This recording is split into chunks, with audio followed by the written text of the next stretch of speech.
គិតថាជីវិតរបស់យើងមកម្នាក់ឯងត្រូវរៀននៅម្នាក់ឯងក្នុងការធ្វើដំណើរទៅមុខតែម្នាក់ឯងប្រៀបបីដូចអាខ្វាក់អាខ្វិនចឹងបាទអាខ្វាក់នេះដូចជាកាយ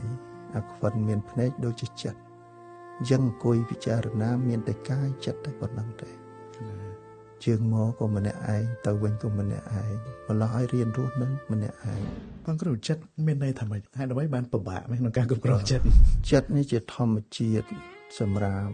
កើតរលត់នៅក្នុងអារម្មណ៍កើតក៏លឿនរលត់ក៏លឿនហើយវាផន្តនាំងចៈបលាំងទុរខាំងទនវិរិយ៉ាងពិបាកក្នុងការទូមានហើយក៏ពិបាកក្នុងការរក្សាដែរកណាអញ្ចឹងបានត្រូវការសេចក្តីអត់ធន់ត្រូវសតិនិងបញ្ញាក្នុងការទូមានចិត្តនេះពាក្យថាធម្មពលចិត្តពុទ្ធលោក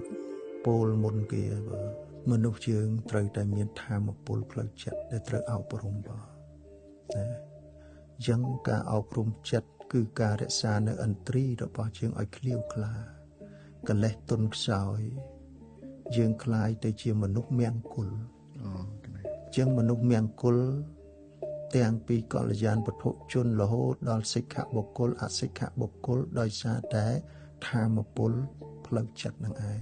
ការចម្រើននៅសមាធិឬធ្វើសមាធិអាចបណ្ដាលឲ្យបែកឆ្វេងដល់ឆ្កួតទេសមាធិមិនឲ្យឈ្មោះថាសមាធិត្រូវសមាសមាធិ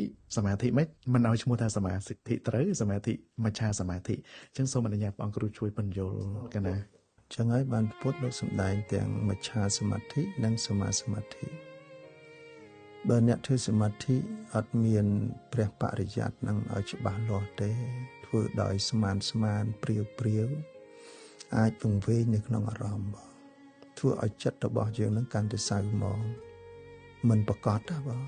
ដោយសារតែសតិបញ្ញានឹងវាអត់កើតត្រង់អី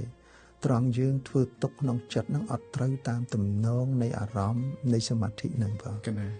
ម្ល៉េះឲ្យអត់កើតសតិបញ្ញាបើអត់កើតសតិបញ្ញាកើតនៅសភាវៈមួយដែរប៉ុន្តែសភាវៈនឹងខុសរបៀបខុសយ៉ាងណារបៀបខុសរបៀបរវើរវាយរបៀបនិយាយមកវាអត់ត្រូវតាមពុទ្ធិការបស់ព្រះសម្មាសម្ពុទ្ធវាប្រកបទៅដោយទិដ្ឋិនិងមាអ្នកដែលខ្លួននឹង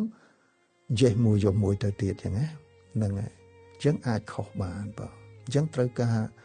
សមាធិនេះពុទ្ធលោកឲ្យត្រូវរឹសនៅកល្យាណមិត្តគ្រូបើកណាគ្រូនឹងតើតមានទាំងព្រះបរិយ័តទាំងការបដិបត្តិទាំងសមថៈទាំងវិបស្សនាច្បាស់លាស់ទើបអាចធ្វើនៅបទបង្ហាញនៅក្នុងសមាធិបស្សនាឲ្យស៊ីជម្រៅ